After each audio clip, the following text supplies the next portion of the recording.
สบายดีทุกคนวิดีโอนี้สิพาทุกคนมาเฮ็ดข้าวซอยกินน้ำกันแซ่บๆถ้าผู้ใดอยากเบิ่งวิธีเฮ็ดเส้นข้าวซอยให้กลับไปเบิ่งวิดีโอเก่าของข่อยเด้อ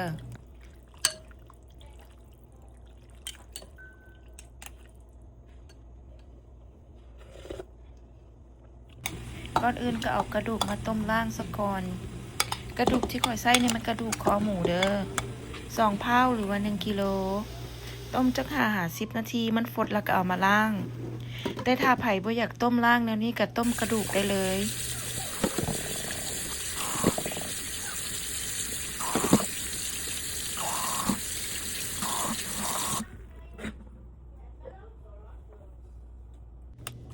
ส่วนของน้ำซุปเฮาก็สิมีน้ำ3 ลิตร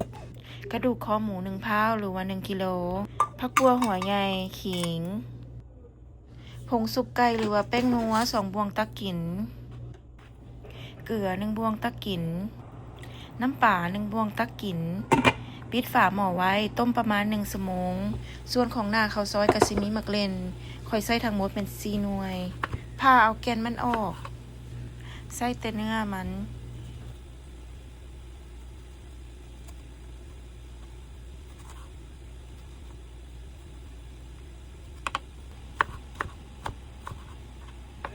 แล้วก็มาซอยเป็นตอนลูกเต๋า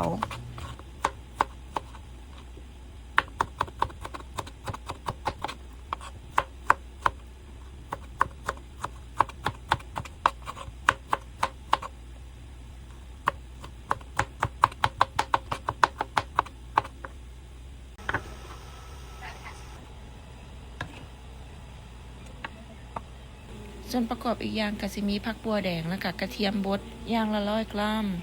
และที่ขาดบ่ได้ก็แม่นเต้าเจี้ยวข่อยบ่มีถั่วเน่าข่อยก็เลยใส่เต้าเจี้ยวแทนข่อยสิใส่เบิดขวดเลยเด้อแต่ว่าล้างเอาแต่ถั่วถ้าเอาน้ำมันสิเค็มโพด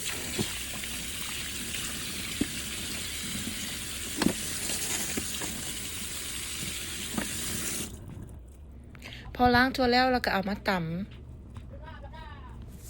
หรือขั้นไผ่บ่อยากตำเอาไปบดก็ได้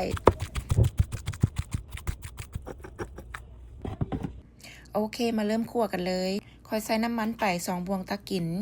ผักบัวแดงกระเทียมบดอย่างละ100 กรัมหรือว่าผักบัวแดงนี่ประมาณ5 หัวกระเทียม2 หัวใหญ่คั่วจนให้มันหอม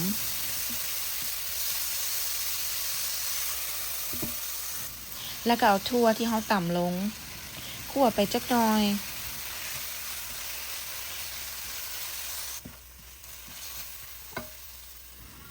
แล้วก็เอามักเล่นลงผงปาปริก้า1/2 ถ้วยตวงแป้งนัว1 บวงตะกินน้ำตาล2 บวงตะกินขั้นไผ่มักหวานก็เติมอีกก็ได้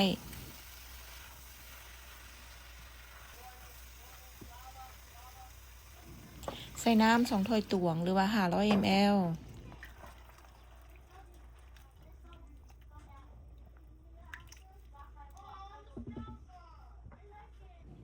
สิ้นหมูบด2 เผาหรือว่า1 กิโล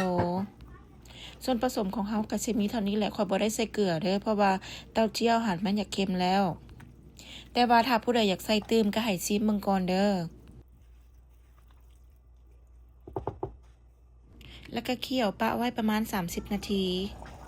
ถ้าไผมักหน้าให้มันแห้งๆนะก็เคี่ยวไปตื้มจนกว่าน้ำมันสิบกลงโอเคหน้าข้าวซอยเฮาก็แล้วอย่าลืมซิมเบิ่งเด้อเพื่อว่าอยากตื้มหยัง1 ชั่วโมงผ่านไปน้ำซุปก็แล้วพอดีซิมเบิ่งเนาะว่าพวกเจ้าอยากตื้มหยังอีกค่อยใส่หน้าข้าวซอยแบบจุกๆเลยทุกคน